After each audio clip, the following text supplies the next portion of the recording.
Saatnya meraih mimpimu, arahkan pandangan ke depan, Tuhan kan menuntunmu.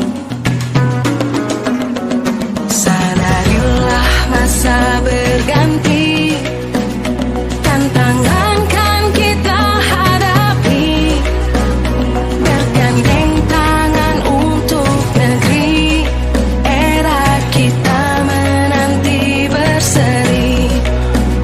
Kita belajar Pancasila, kita bernafas dalam sila-silanya. Kita belajar Pancasila, ayo kita jaga untuk Indonesia.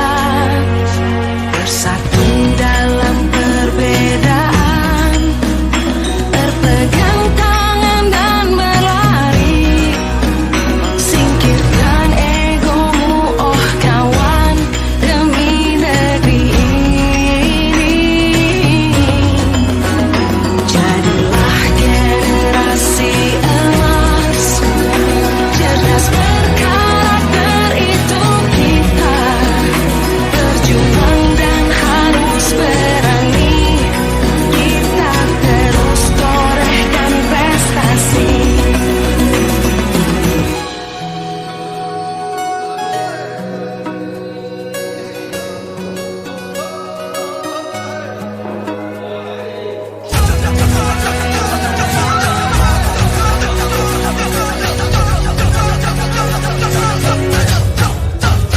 Kita belajar Pancasila, kita bernafas dalam sila-silanya. Kita belajar Pancasila, ayo kita jaga untuk Indonesia. Kita belajar Pancasila, kita bernafas dalam sila-silanya. Kita belajar Pancasila, ayo kita jaga untuk Indonesia.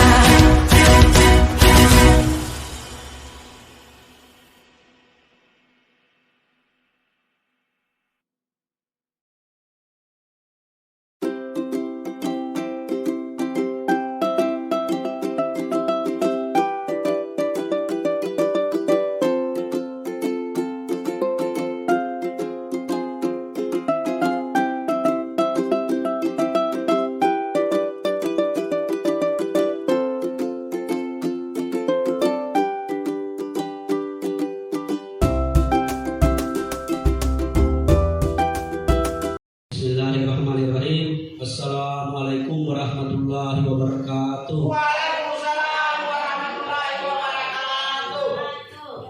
Pertama-tama marilah kita panjatkan puji syukur kehadirat Allah Subhanahu wa taala. Oleh karena pada kesempatan hari ini kita masih diberikan nikmat oleh Allah Subhanahu wa taala, yaitu nikmat berupa kesehatan, nikmat kesempatan, sehingga kita bisa beraktivitas hari ini. Dan tak lupa kita mengirimkan salawat dan salam kepada junjungan kita baginda Nabi besar Muhammad sallallahu alaihi wasallam. Baik Bapak Ibu guru hebat yang saya hormati, izinkan saya menyita waktu kurang lebih 1 jam ke depan untuk melakukan kegiatan kita pada hari ini, yaitu kegiatan pengimbasan yang terkait dengan calon guru penggerak angkatan 7 oleh saya sendiri Muhammad Arfa, calon guru penggerak angkatan 7 Kabupaten Bantaeng, terkait pengimbasan modul 1.4 atau budaya positif. Selanjutnya kita lihat apa itu budaya positif.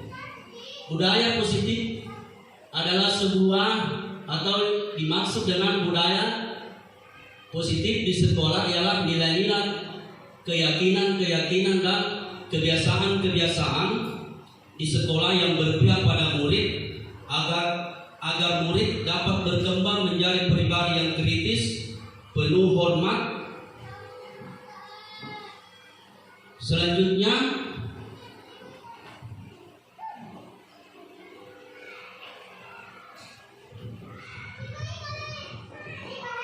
apa pentingnya menciptakan suasana positif di lingkungan sekolah? Jadi jawabannya sangat penting. Karena suatu lingkungan yang aman dan nyaman akan memberikan peserta didik atau murid kesempatan dan kebebasan untuk berproses, belajar, membuat kesalahan, belajar lagi, sehingga mampu menerima dan menyerap suatu pembelajaran. Perlu diingat Bapak Ibu, selama seseorang merasakan tekanan-tekanan dari lingkungannya, maka proses pembelajaran akan sulit. Jadi di sini kita berpusat sesuai dengan tujuan pendidikan oleh Ki Hajar Dewantara, bahwasanya murid itu diibaratkan sebagai bulir-bulir padi, ya, dan guru itu diibaratkan sebagai seorang petani. Jadi ibaratnya bulir-bulir yang tidak berkualitas, tapi ketika ditanam oleh Pak Tani, di bawah tangan dingin Pak Tani, bulir-bulir padi itu dialiri dengan rutin sinar matahari yang terang, sehingga mengakibatkan bulir-bulir padi itu akan tumbuh dengan baik. Diibaratkan seperti itu.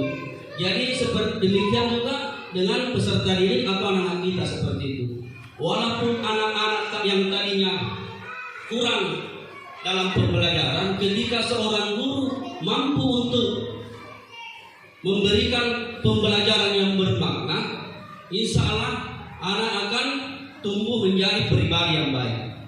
Jadi seperti itu. Jadi tujuan pendidikan itu menurut Ki Hajar Dewantara adalah menuntun segala kodrat yang ada pada anak untuk mencapai keselamatan dan kebahagiaan yang setinggi-tingginya sebagai seorang manusia maupun sebagai anggota masyarakat.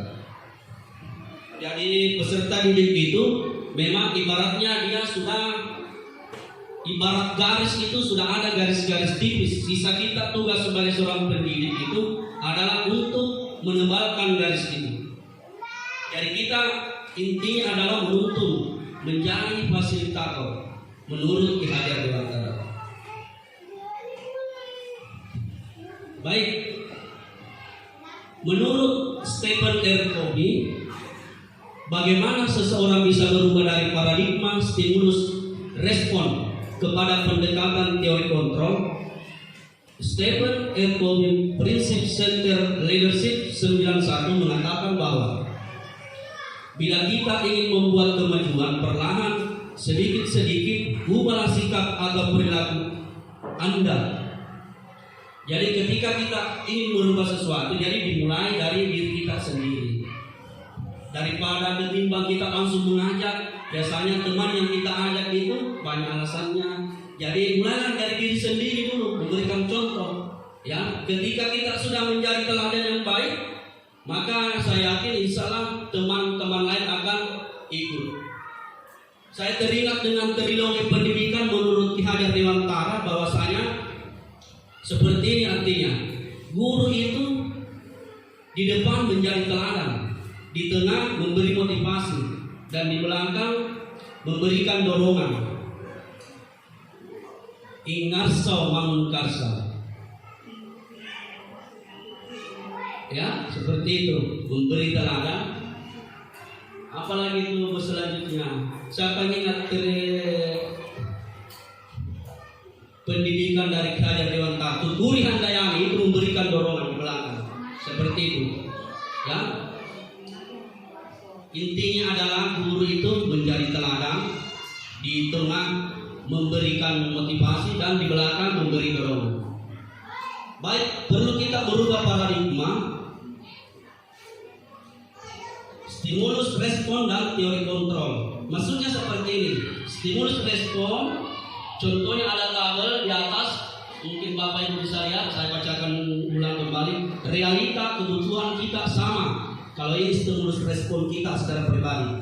Tapi kalau menurut teori kontrol, realitas kebutuhan kita berbeda. ya berbeda. Selanjutnya tabel kedua, semua orang melihat hal yang sama.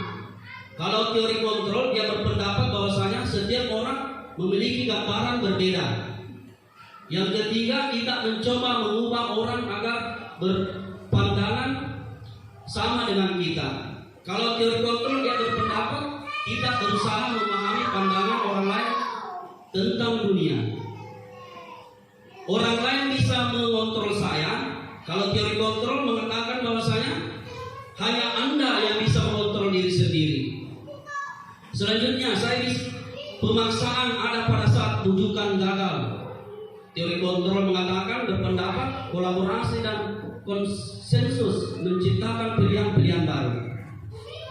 Yang terakhir, model berpikir menang kalah. Kalau teori kontrol berpendapat model berpikir menang. Jadi sebelum lanjut, saya minta kepada Bapak Ibu untuk melakukan sebuah permainan, ya, seperti ini permainannya. Cobalah buka. Anda dan teman Anda akan melakukan kegiatan cobalah buka. Contohnya, Ibu Irma sebagai bagian adalah A. Jadi tugas Ibu Irma adalah mengepalkan salah satu tangan, ya. Kemudian yang lain mencoba membuka, ya. Mungkin bisa dibaca juga. Coba Bapak Ibu bayangkan bahwa Bapak Ibu menyimpan sesuatu yang sangat berharga di dalam kepalan tangan Bapak Ibu. Bapak Ibu perlu menjaga benda tersebut sekuat tenaga. Bapak Ibu begitu pentingnya untuk kehidupan Anda, ya. Beranggapan bahwasanya apa yang ada dalam genggaman Bapak Ibu itu adalah sesuatu yang sangat penting. Jadi kemudian tugas B, taruhlah Ibu Sumarni, ya, membujuk, menghardik, mengintimidasi, memarahi, menggoda, menggelitik, bahkan menawari uang kepada Ibu Irma untuk bersedia membuka kepalan tangannya. Jadi saya rasa Bapak Ibu sudah mengerti mungkin permainan seperti itu, ya. Cobalah lakukan kegiatan, cobalah buka di atas dengan B secara bergantian, masing-masing waktunya 30 detik. Ya, Ibu Irma kepala tangan, Ibu Sumarni mencoba untuk memberikan apalagi namanya mengintimidasi, memarahi, menggoda supaya Ibu Irma bisa buka. Apakah Ibu Irma mau buka atau tidak, itu tergantung dari nanti Ibu Irma. Waktunya 30 menit. Mungkin kalau Ibu Rahmatias dengan Ibu Angga, itu B yang mengintimidasi, yang membuka. Waktunya 30 detik, saya mulai. Oke, sudah siap? 3, 2, mulai. 1, 2, 3, 4, 5, 6, 7, 8, 9, 10, 11, 12, 13, 14, 15, 16, 17, 18, 19, 20, 21, 22, 23, 24, 25, 26, 27, 28, 29. Selesai. Kembali Bapak Ibu duduk.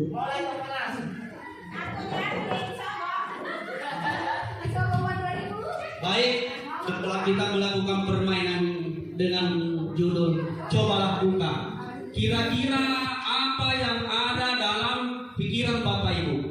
Siapa yang bisa berpendapat? Silakan angkat tangan. Apa kira-kira makna dari permainan cobalah buka? Baik, silakan Bu Sumarni. Cobalah buka, apa yang bisa diambil makna dari permainan ini? Kira-kira pendapat, tidak ada yang salah, namanya pendapat. Bisa persilakan ke Ibu Sumarni, apa kira-kira?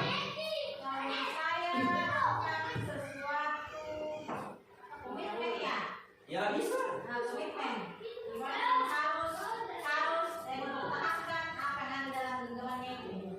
Baik, luar biasa seperti itu, ya.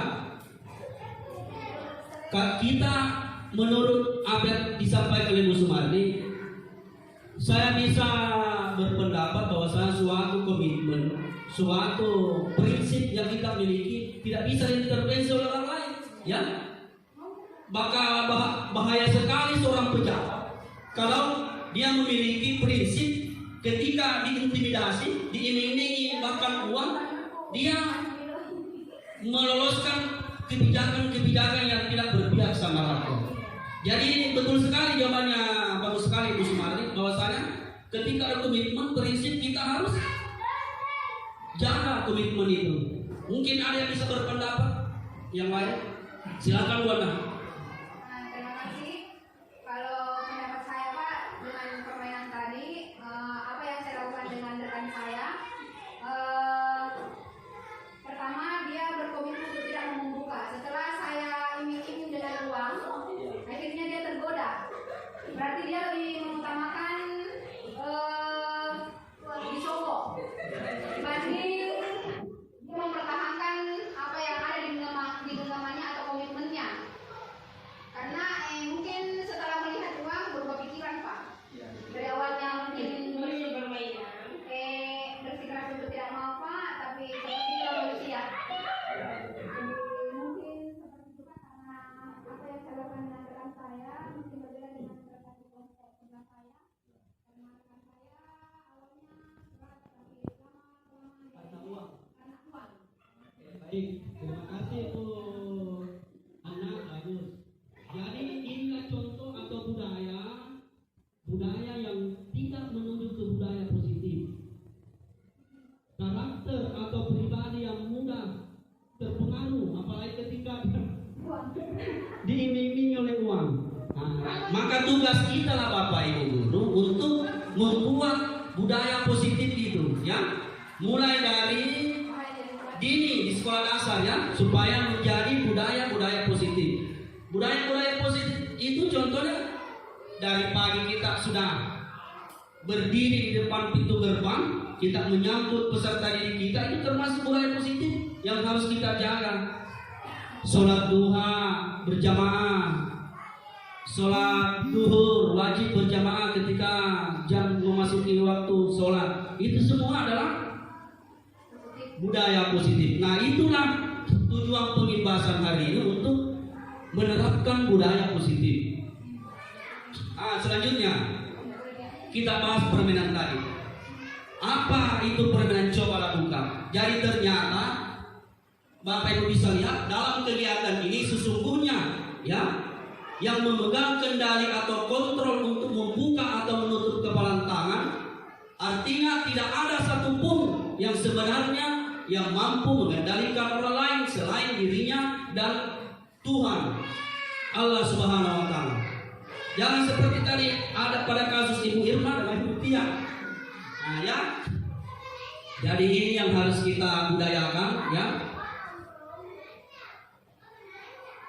Kemudian oleh karenanya guru tidak bisa memaksakan kehendak pada murid. Nah, tidak bisa kita paksakan kehendak, ya.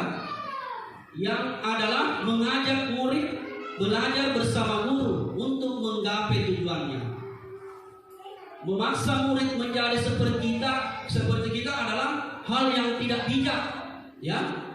Cara paling baik yaitu dengan mengajak mereka melihat kembali tujuan dari belajar itu apa.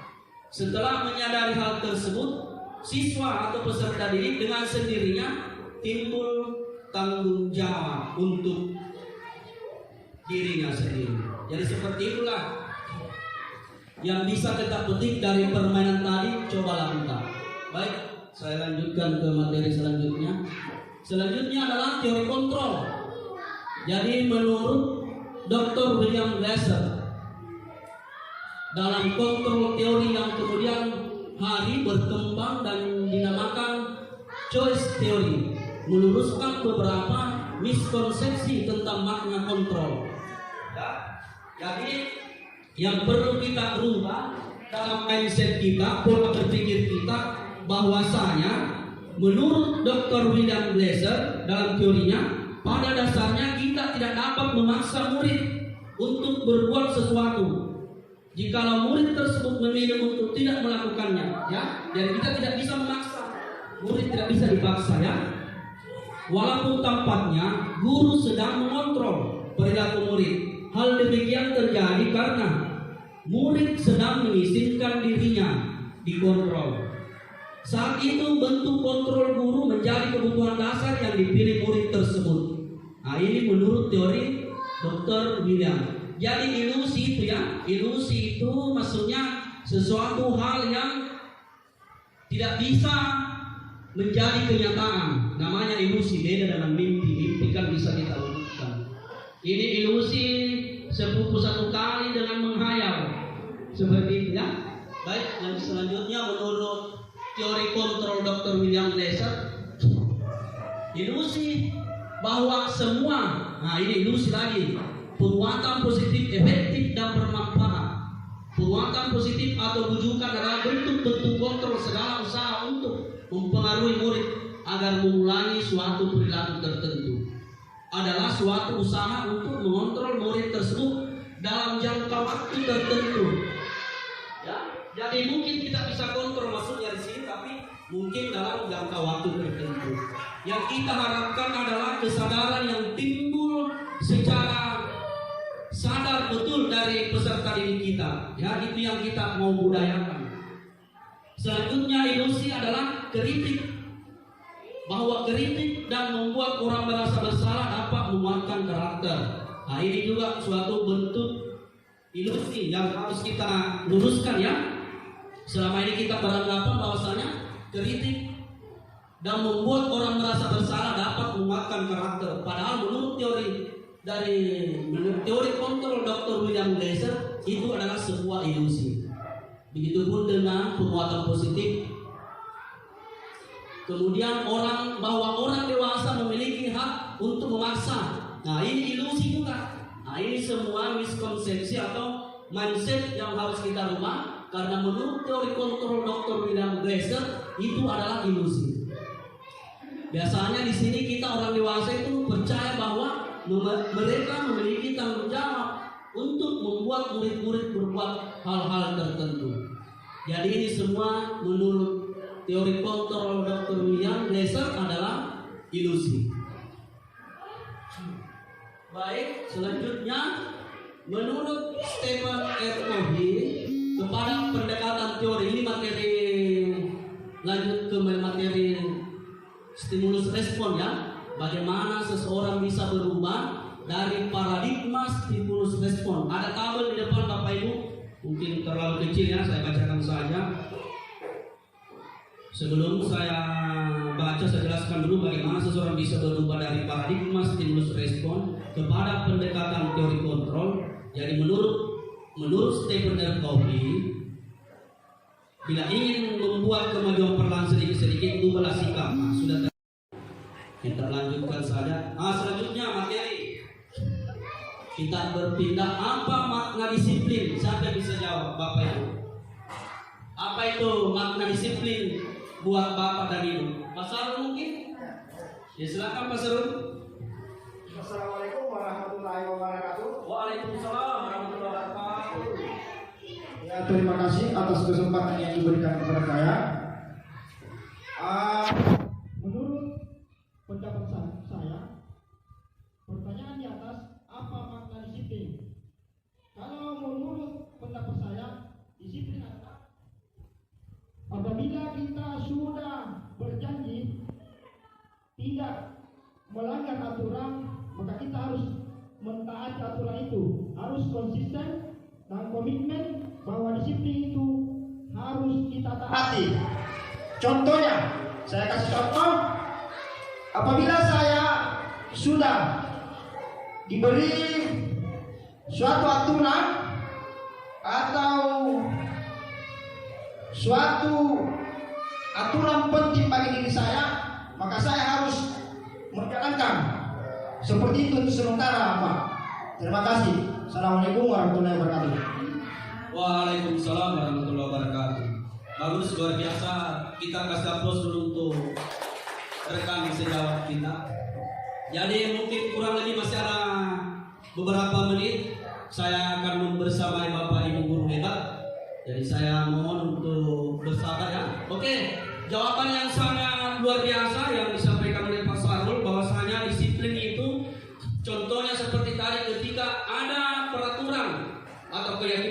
kalau menurut kami sama itu peraturan kelas ya. Taruhlah kita sebagai seorang guru atau pendidik, kan ada peraturan bahwasanya datang tepat waktu seperti itu ya. Ketika kita sudah ada peraturan seperti itu, kita harus komitmen ya, kita harus konsisten bahwasanya kita akan menjalankan peraturan tersebut. Jadi saya rasa jawaban dari Pak Sarul sangat luar biasa. Baik, kita lanjut. Makna kata disiplin. Ketika mendengar kata disiplin, apa yang terbayang di benak Bapak dan Ibu? Kebanyakan orang akan menghubungkan kata disiplin dengan tata tertib, teratur, dan kepatuhan pada peraturan. Kata disiplin juga sering dihubungkan dengan hukuman, padahal itu sungguh berbeda. Karena belajar tentang disiplin positif tidak harus dengan memberi hukuman. Justru itu adalah salah satu alternatif terakhir, dan kalau perlu tidak digunakan sama sekali. Jadi selama ini yang kita terapkan mungkin kurang tepat. Saya juga pernah melakukan hal demikian, yaitu memberikan hukuman, padahal itu adalah hal yang kita ambil paling terakhir. Bahkan kalau bisa jangan kita pakai seperti itu. Bagus. Mungkin dalam budaya kita makna kata disiplin dimaknai menjadi sesuatu yang dilakukan seseorang pada orang lain untuk mendapatkan kepatuhan. Kita cenderung menghubungkan kata disiplin dengan ketidak. Bapak pendidikan kita Ki Hajar Dewantara menyatakan bahwa di mana ada kemerdekaan, disitulah harus ada disiplin yang kuat. Sesungguhnya disiplin itu bersifat disiplin. Saya grogi nih untuk berbahasa Inggris karena ada guru bahasa Inggris Ibu Nur. Sendiri ya, yaitu diri kita sendiri, self disiplin. Yaitu kita sendiri, artinya yang mewajibkan kita dengan sekeras-kerasnya. Tetapi itu sama saja. Sebab jika kita tidak cakap melakukan self-disiplin, wajiblah penguasa lain mendisiplin diri kita. Nah, contohnya seperti tadi. Karena kalau dalam suatu instansi, tidak usah jauh lah, di dalam rumah tangga kita sendiri, kita menerapkan peraturan-peraturan atau disiplin kepada anggota keluarga kita. Contohnya anak kita. Kita sebagai seorang muslim, kita wajibkan untuk bangun pagi yang sudah akil balik ya sesuai agama, kita wajibkan untuk sholat 5 waktu.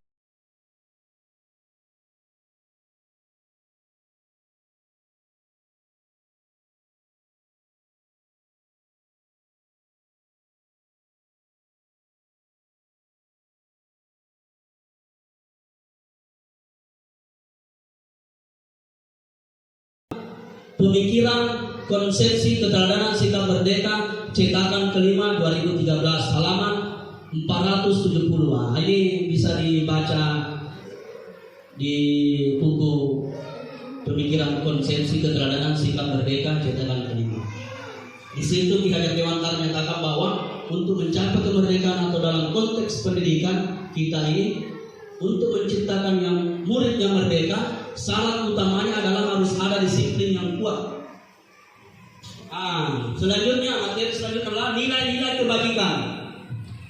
Jadi Bapak Ibu telah mengikuti serangkaian pembahasan tentang makna disiplin positif yang dikemukakan oleh Ki Hajar Dewantara maupun Diana Gosen, di mana kedua pakar pendidikan mengartikan disiplin sebagai bentuk kontrol diri, yaitu belajar untuk kontrol diri agar dapat mencapai suatu tujuan mulia.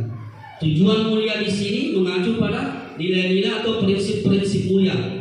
Seperti dalam kurikulum Merdeka, pelajar Pancasila ya. Yang pertama ada 6 elemen ya. Profil pelajar dimensi.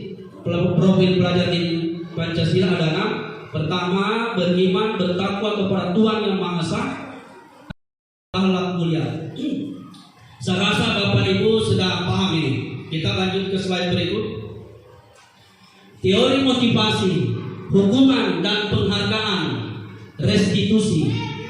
Nah, 3 motivasi perilaku manusia menurut Diana Gosen dalam bukunya Restructuring School Discipline menyatakan ada 3 motivasi perilaku manusia. Yang pertama adalah untuk menghindari ketidaknyamanan atau hukuman. Kedua, untuk mendapatkan imbalan atau penghargaan dari orang lain.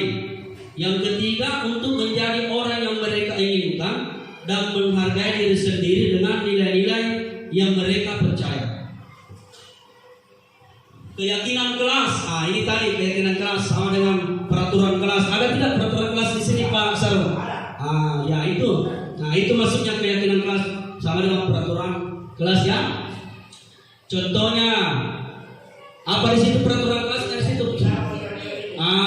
Betul. Itu harusnya kita buat.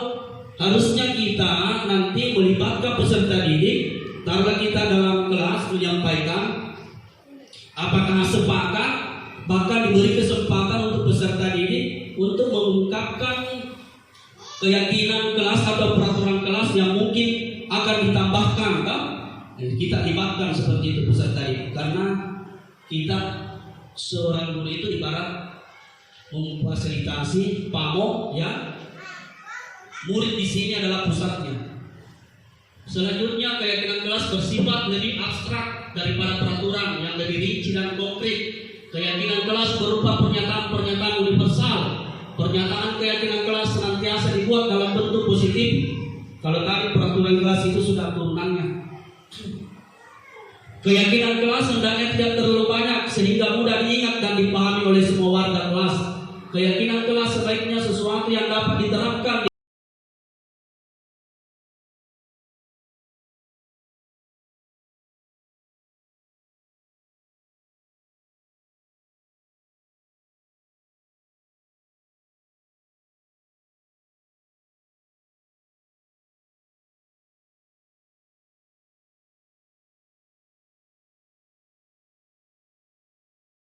perlu melakukan tugas.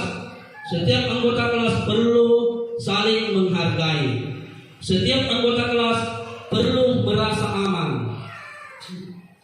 Jadi sangat penting ya kita membuat suatu keyakinan kelas dalam kelas kita masing-masing ya Bapak Ibu, karena ini juga sebagai bentuk untuk kembali tadi di awal adalah disiplin ya.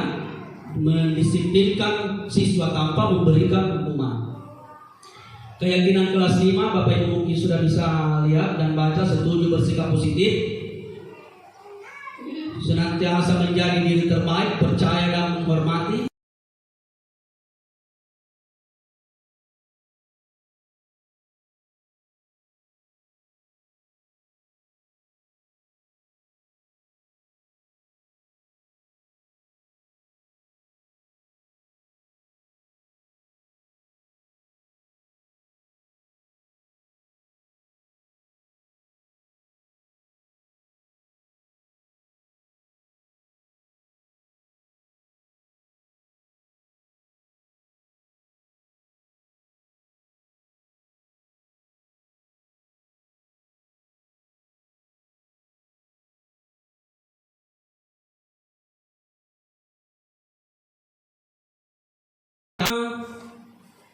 Restitusi, 5 posisi kontrol.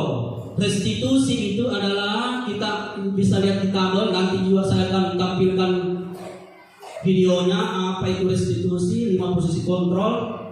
Contohnya seperti ini ya.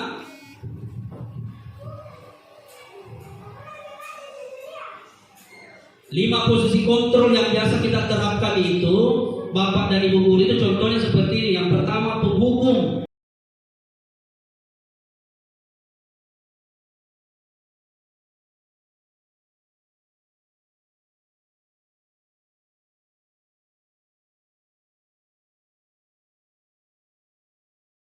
Bahkan 5 posisi kontrol, ada 5 ya.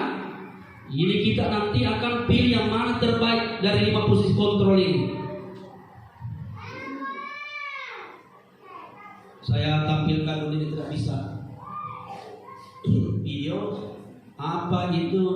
Bapak Ibu mungkin bisa lihat supaya Ibu Bapak Guru bisa mengerti, paham? Salah satu program yang dikembangkan adalah 5 posisi kontrol.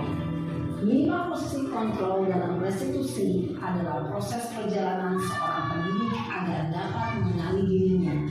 Pada video kali ini, kita akan membahas tentang 5 posisi kontrol yang dikembangkan oleh Diane Gosser dan contoh penerapannya.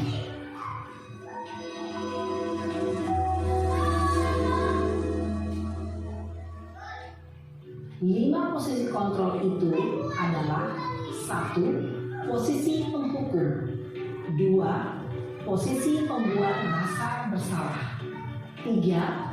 Posisi teman, 4. Posisi pemantau atau monitor, dan 5. Posisi manajer.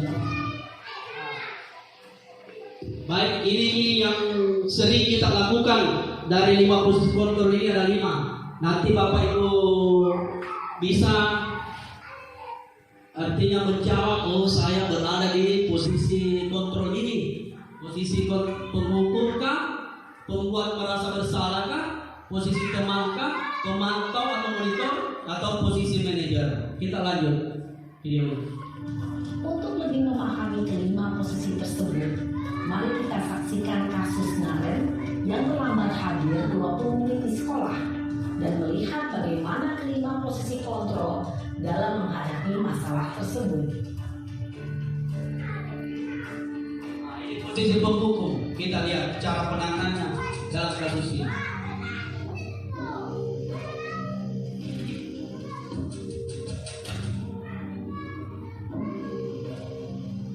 Naren, sini kamu. Selamat pagi Bu. Selalu terlambat. Kamu deh, pasti terlambat. Maaf Bu, saya Apa? Apa coba? Alasan kamu apa lagi? Kapan sih kamu tidak terlambat? Malas sekali ya kamu jadi anak. saya Dasar pemalas. Gak kapok-kapok sih kamu. Sudah berapa kali terlambat? Sana, kamu keliling lapangan basket 2 kali. kenapa saya harus keliling lapangan basket Bu? Kenapa? Kamu melawan ibu. Berani-beraninya jawab. Sudah terlambat, masih berani jawab pula. Sekarang, keliling lapangan basket 5 kali sekalian. Biar kapok. Cepat. Pergi sana ke lapangan basket. Posisi penghukum biasa Itu tadi adalah posisi penghukum, ya. Ini juga kita biasa terapkan juga ini posisi penghukum, ya. Jadi kita nanti akan bandingkan yang mana posisi kontrol yang bagus yang harus kita terapkan, ya. Itu tadi adalah posisi penghukum. Bapak Ibu bisa lihat tadi simulasinya. Selanjutnya, biasanya berbicara dengan nada tinggi, menghardik, menunjuk-nunjuk, menyakiti, dan menyindir. Hukuman bisa berupa fisik maupun psikis. Ibu dan bapak guru hebat. Dampak yang terjadi pada murid ketika guru berada pada posisi penghukum adalah murid cenderung akan memberontak, bahkan menyimpan dendam. posisi kontrol satu tadi itu penghukum. Nah, ini posisi kedua kontrol.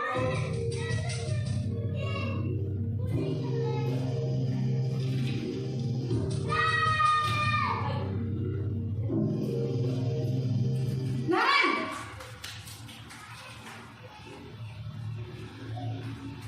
Selamat pagi Bu. Naren, kamu kenapa terlambat lagi, nak? Ya Tuhan, Naren, kamu senang ya bikin ibu susah ya? Kalau kamu terlambat lagi, nanti ibu yang ditegur bapak kepala sekolah, nak. Disangka ibu tidak bisa membina kamu. Duh, gimana ini? Maaf Bu. Duh Gusti Naren, kamu suka ya kalau ibu tegur bapak kepala sekolah? Terus, sekarang ibu harus tulis apa yang di buku absen? Ini kamu sudah sering terlambat loh. Ibu harus Maaf Bu, maaf sekali. Ya sudah, lain kali jangan bikin ibu susah lagi ya nak ya. Ibu tidak akan kuat lagi kalau kamu begini terus. Bisa jantungan kalau ibu tegur bapak kepala sekolah. Sana cepat ke kelas. Maaf ya Bu, maaf sekali. Si pembuat rasa bersalah berbicara dengan nada tenang, cenderung lembut. Namun kata-kata yang diutarakan membuat murid merasa menjadi orang yang gagal, memandang buruk dirinya sendiri, merasa tidak berharga, dan tidak sanggup membahagiakan orang lain. Ketika guru mengambil posisi pembuat rasa bersalah, murid akan menganggap dirinya yang bersalah dan ia akan menyimpan emosi negatif tersebut di dalam dirinya.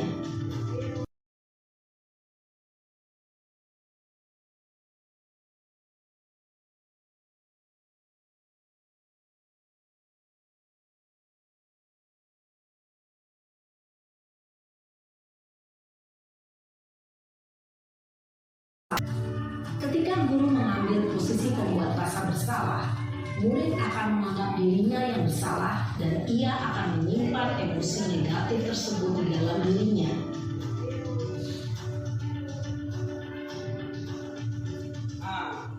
Posisi kontrol yang ketiga.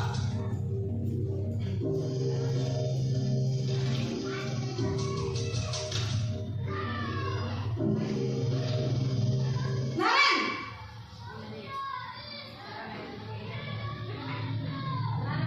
Selamat pagi Bu. Wah, sudah jam berapa ini nak? Terlambat lagi ya sayang. Iya Bu, habis ibu saya lupa membangunkan saya Bu. Kamu malah menyalahkan ibu kamu. Kamu bukannya anak yang larinya paling kencang. Kok terlambat sih? Iya Bu, saya memang terlambat bangun tadi. Jadi biarpun saya lari kencang, tetap gak kekejar Bu. Ya sudah sana. Nanti lain kali larinya lebih kencang lagi ya. Biar gak terlambat lagi. Bikin seneng ibu. Demi ibu. Bisa kan? Bisa lah Bu. Ya sudah sana masuk kelas. Ibu beresin urusan absen kamu. Kamu ini ada-ada saja.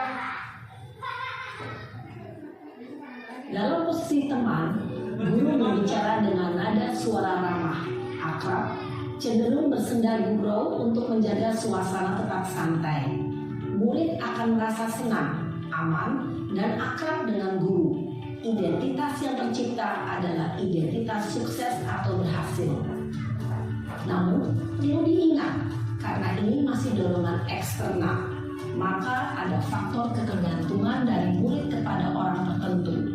Di sini guru aksennya, sehingga di lain waktu murid bisa berperilaku baik, namun hanya kepada orang-orang tertentu saja. Ini pemantau keempat.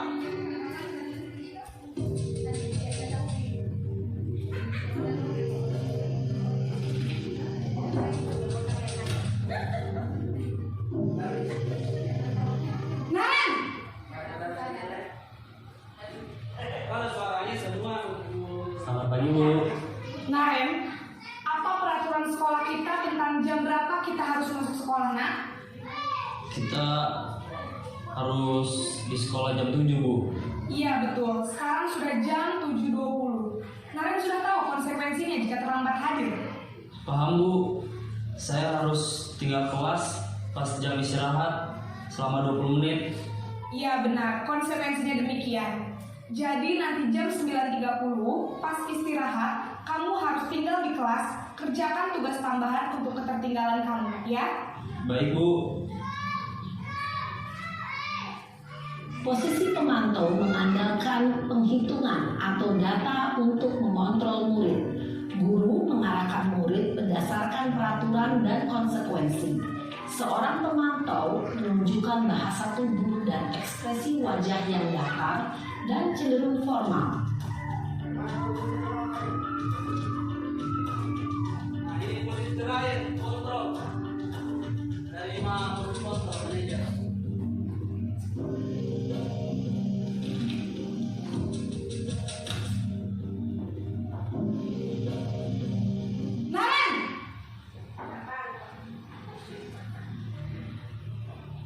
Selamat pagi, Bu. Selamat pagi Naren. Maaf, Bu. Saya terlambat. Iya, sekolah masuknya jam 7, sekarang sudah jam 7.20. Jadi sekarang bagaimana ini Naren? Maaf, Bu. Saya lupa setel alarm saya semalam. Baiklah, menurut kamu, keyakinan sekolah yang mana yang perlu kamu tingkatkan? Menghargai diri sendiri dan orang lain mungkin ya, Bu. Setuju. Jadi, apakah Naren meyakini prinsip saling menghormati tersebut? Iya, Bu. Saya meyakininya. Apakah Naren bersedia memperbaiki masalah keterlambatan ini? Bersedia, Bu. Bagaimana kamu akan perbaiki masalah keterlambatan ini? Saya akan coba untuk tidak lupa menyetel alarm saya, Bu. Baik, kalau Naren lupa menyetel alarm di rumah, ada orang yang kira-kira bisa bantu mengingatkan tidak? Ada, Bu. Kakak saya, Kak Emma. Ada lagi selain Kak Emma? Selain Kak Emma, ada ibu saya. Baik, jadi yang mengingatkan Naren adalah Kak Emma dan ibu kamu ya? Kira-kira akan mulai start alarm kapan nih Naren? Setelah pulang sekolah, akan segera saya lakukan. Baik, jadi Naren akan setel alarm untuk bangun besok pagi dan akan diingatkan oleh kakak dan ibunda Naren ya. Ada lagi yang mungkin perlu dilakukan Naren agar tidak terlambat bangun lagi. Tidak ada, Bu. Baik Naren, terima kasih untuk kerjasama kamu. Sekarang kamu perlu kembali ke kelas untuk belajar. Baik, Bu. Terima kasih. Posisi manajer adalah posisi kontrol yang disarankan untuk membimbing murid memiliki sikap disiplin yang positif, yaitu murid yang mandiri, bertanggung jawab, dan dapat memecahkan masalah. Tujuan dari posisi ini adalah agar murid dapat berefleksi atas tindakannya. Guru akan dengan tulus memberikan pertanyaan-pertanyaan bermakna, sehingga membuat murid dapat belajar dari kesalahannya dan mencari sebuah solusi untuk menyelesaikannya. Ibu dan Bapak guru hebat, setelah mengamati adegan kelima posisi kontrol tadi, kira-kira posisi mana? Baik, demikian ya. Setelah tadi kita menonton videonya, kira-kira posisi mana yang paling ideal buat Bapak Ibu guru dari 5 posisi kontrol tadi? Yang mana? Teman. Kalau yang lain? Ya? Kalau Pak Darwis, yang mana posisi kontrol yang paling disenangi Pak Darwis? Baik.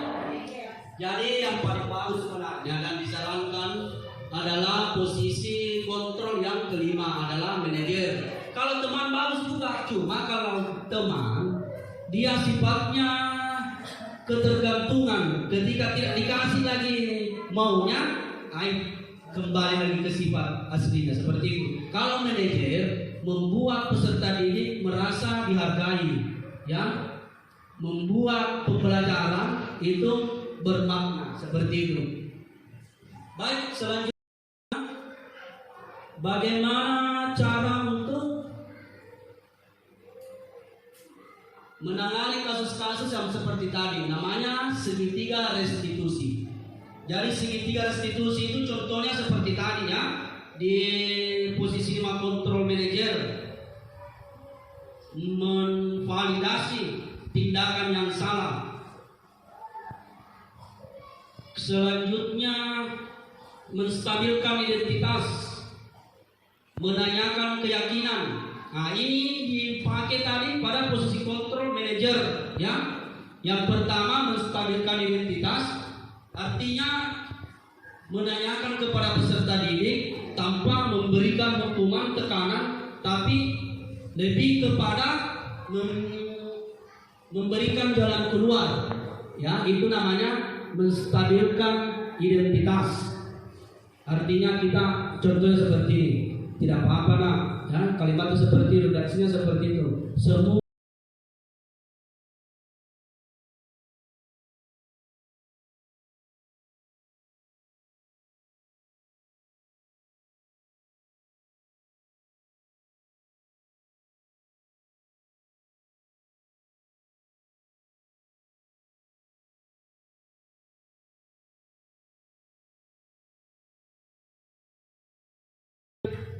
Ketiga adalah menanyakan keyakinan. Contohnya seperti tadi menanyakan kepada peserta didik, apakah bisa melaksanakan atau tidak terlambat lagi. Contohnya seperti apa? Tidak lanjutnya itu tadi membunyikan alarm, mengingatkan sama orang tua, dikasih tahu supaya dikasih bangun lebih awal. Seperti itu penjelasannya dari segitiga restitusi.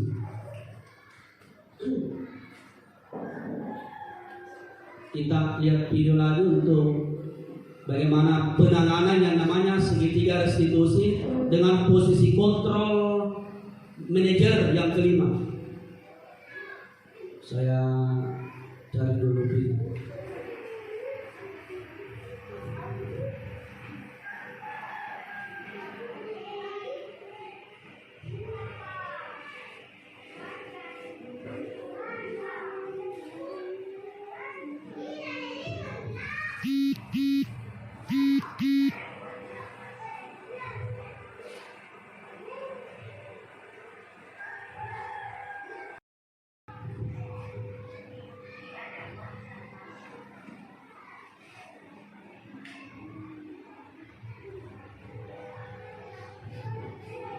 Baik, sebenarnya tadi itu yang kita nonton itu adalah sebenarnya segitiga restitusi dari 5 posisi kontrol tadi. Yang paling bagus dan paling ideal di situ kita pakai adalah posisi manajer. Baik, mungkin kurang lebih seperti itu pembahasan saya untuk budaya positif di sekolah. Lebih dan kurangnya mohon dimaafkan. Sebelum saya akhiri, saya mengucapkan terima kasih kepada Bapak Ibu guru hebat sudah membersamai saya. Mudah-mudahan kegiatan hari ini bernilai ibadah. Saya akhiri dengan ucapan Assalamualaikum warahmatullahi wabarakatuh.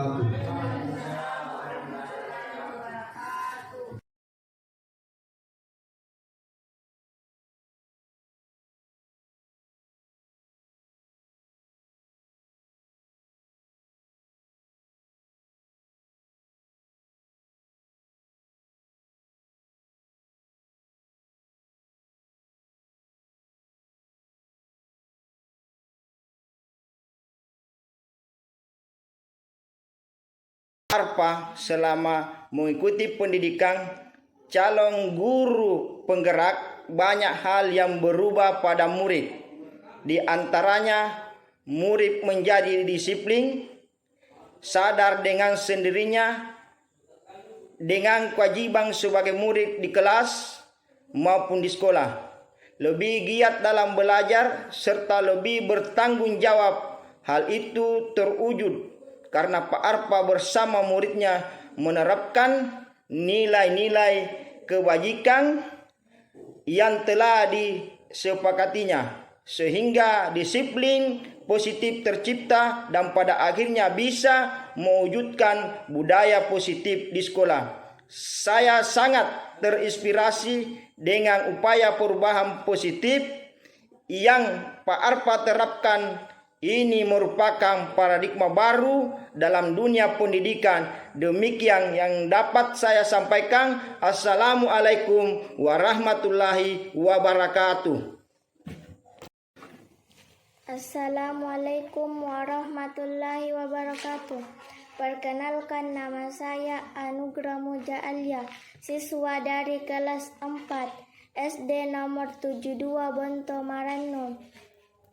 Selama ini Pak Arfa telah mengajarkan nilai-nilai kebajikan. Saya bersama teman-teman serta Pak Arfa di kelas telah membuat kesepakatan kelas berdasarkan nilai-nilai kebajikan yang telah disepakatkan bersama. Saya merasa senang membuat kesepakatan kelas ini karena saya bersama teman-teman bisa belajar nyaman, aman, dan tentunya saya bahagia. Terima kasih Pak Arfa. Wassalamualaikum warahmatullahi wabarakatuh.